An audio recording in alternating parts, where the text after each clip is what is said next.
Loves with Pratima.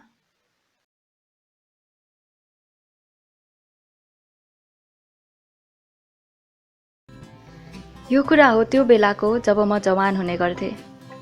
हुन त म अहिले पनि आफूलाई जवान नै महसुस गर्छु, तर 17-18 वर्षको हावा नै बेग्लै, सोच नयाँपन अनि ऊर्जाले भरिपूर्ण। यो त्यस समयको कुरा हो जब बात मार्न मेसेन्जर होइन, नयनको इसारा नै काफी हुन्थ्यो। जब भाव प्रकट गर्न इमोजी होइन, एक झलक र मन्द मुस्कान नै काफी हुन्थ्यो। हो, यो त्यस समयको कुरा हो जब स्कुल भेकेसनमा घुम्न या ट्रेकिङ होइन, गाउँमा खेती र गोठालो जाने गरिन्थ्यो। त्यस्तै कुनै समयमा मैले उसलाई पहिलो पटक देखेकी थिएँ।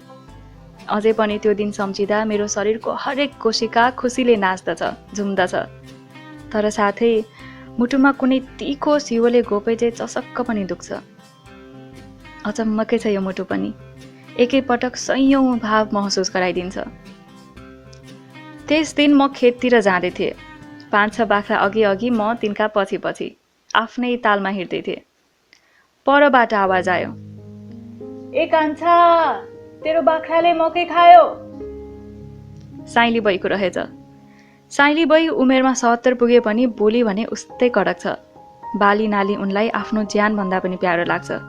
मकै बारीमा बाख्रा त के, कुखुरा आए पनि जपत गरिहाल्छन्। आज कसको बाख्रा जपत हुने भयो, म मनमा नै सोच्दै थिएँ। तर खेतको वरपरबाट कोही पनि दौडिँदै हतारिँदै आइरहेको थिएन। उनी फेरि कराइन्, ए कान्छा, जिउँदैछस् कि मरिस?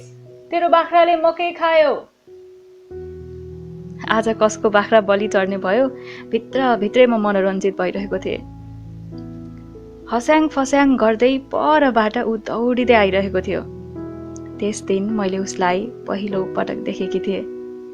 मिलेको जिउडाल, ठिक्कको कद, एक हातमा कापी अनि अर्कोमा कलम।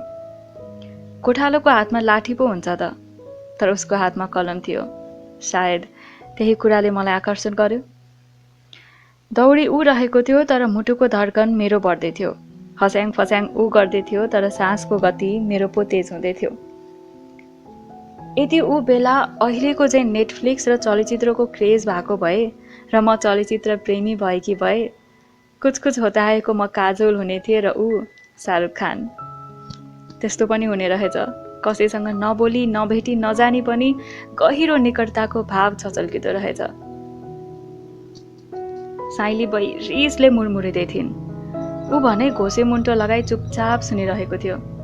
बाख्राको घाँटीको दाम्रो समाउँदै ऊ अघि अघि हिँड्दै आएर थचक्क खेतको मेरीमै बस्यो अनि कापीमा कलम कुदाउन थाल्यो। म भने परबाट एकटकले उसलाई हेरिरहे। त्यस दिन उसले मलाई देखेन। पटक्कै देखेन। तर मैले ऊ बाहेक अरू कसैलाई पनि देखिन। त्यस एक क्षणमा मलाई महसुस भइसकेको थियो, मेरो जिन्दगीको सबैभन्दा अद्भुत र अमूल्य हिस्सा बन्नेवाला छ ऊ, या सायद भनिसक्यो। दिनहरू त्यसरी नै बित्दै थिए। म उसमै घोरिन्थेँ, ऊ भने कापीका पानाहरूमा।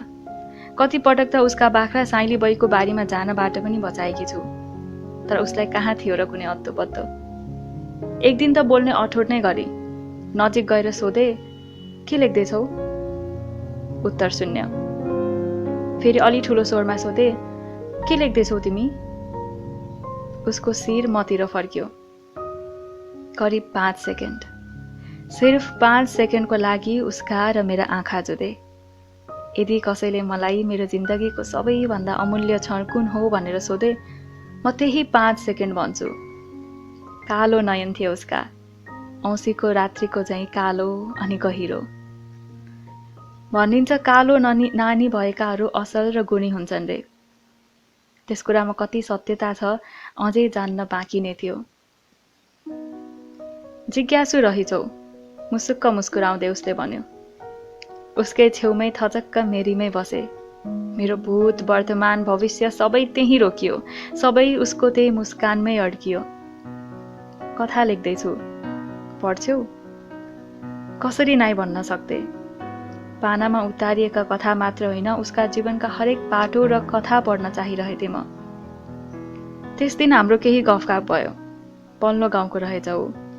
उसको गोठाला साथीभाइहरूको होहल्लामा लेख्न असफल भएपछि गाई बस्तु उसले यो छेउ ल्याएको रहेछ। त्यही दिन मलाई थाहा भयो साहित्य र लेखनमा उसको निकै रुचि रहेछ। कैयौँ कविता र छोटो कथा पनि लेखिसकेको रहेछ। अनि उसले अहिले उपन्यास लेख्ने प्रयास गर्दै थियो। साँझ छुट्टिने बेलामा हातमा त्यो मोटो कापी राखिदिँदै जतनका साथ लग अनि पढेर प्रतिक्रिया देऊ है। छोटो समयकै लागि सही, उसले दिएको पहिलो उपहार थियो त्यो। सँघालेर लगे। राति सुत्ने बेलामा कापीको पहिलो पाना पल्टाई। लेखिएको थियो पहाड पारीकी अप्सरा। जति पाना पल्टाउँदै थिए उति पात्रहरूमा घुस्दै थिएँ म। भरिएको अन्तिम पाना पल्टाउँदा रात्रिको 2 बजेको थियो। अधुरै सही, मैले पढेको पहिलो उपन्यास थियो त्यो। कथा अधुरै थियो। भोलिपल्टै गएर सोधे, अप्सराले के निर्णय लिन्छे? कथाले कुन मुड लिन्छ अब? कैयौँ प्रश्न थिए मेरा। ऊ भने मुसुक्क मुस्कुराउँदै यति मात्र भन्यो, निकै जिज्ञासुक छौ तिमी। जति दिन छिप्पिँदै थियो उसको र मेरो निकटता बढ्दै थियो। कथाको पात्रदेखि जीवनको पाटोसम्म, हाँसोदेखि निराशासम्म सबै साटासाट गर्ने भएका थियौँ। समय निकै चाँडो बित्थ्यो उसँग। अब त दुवै साइली बाईको गाली खाने पनि भएका थियौँ। हरेक पल रोमाञ्चित थियो, एउटा बाहेक। हरेक दिन उसको शरीरमा सुम्ला र डाम देखिन्थ्यो। घरि हातमा, घरि पाखुरामा, घरि ढाडमा, घरि खुट्टामा। एउटा डाम निको हुन नपाउँदै अर्को रातो ताजा सुम्ला आइहाल्थ्यो। एक दिन सोधे उसलाई, किसको डाम हो त्यो? 2-4 दिन ऊ त्यो बाले बोल्नै चाहेन। मेरो प्रश्नको कुनै उत्तर पनि दिएन। तर उसले एक दिन आफै कुरा निकाल्यो। गरिबीले निकै नराम्ररी छोएको रहेछ उसको परिवारलाई। बाउ पनि 1 नम्बरको जड्या। मातेको तालमा घरि उसलाई घरि उसकी आमालाई साह्रै नराम्ररी भकुर्ने रहेछन्।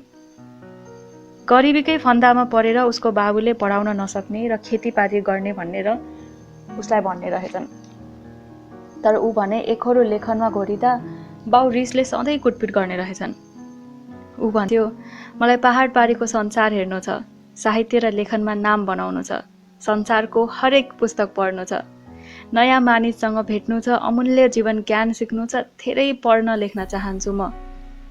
यति भन्दा उसको अनुहार बिहानीको उज्यालो घाम चाहिँ चहकिलो हुन्थ्यो। तर साँझको घाम अस्ताए चाहिँ अँधेरो अनुहार बनाउँथ्यो र भन्थ्यो, तर न दाम छ न घरको सहयोग, कसरी अगाडि पठन पाठनलाई निरन्तरता दिनु। त्यस समय उसको मन बुझाउनका लागि 2-4 प्रोत्साहनको कुरा गरिदिन्थे। तर पीडा भोग्नेलाई भन्दा धेरै अरू कसलाई थाहा हुन्छ र। त्यो कुरा भएको 1 हप्तापछि साँझ घर फर्किने बेलामा उसले मलाई रोक्दै भन्यो, दामिनी, तिमीसँग अत्यन्तै जरुरी कुरा गर्नु छ। गाईबस्तु बाँधेर साँझ पारीको पहिलो घुम्तीमा भेट है, जसरी नै आऊ, म पर्खिरहन्छु। मैले पनि अरू केही नसोधी हुन्छ भने।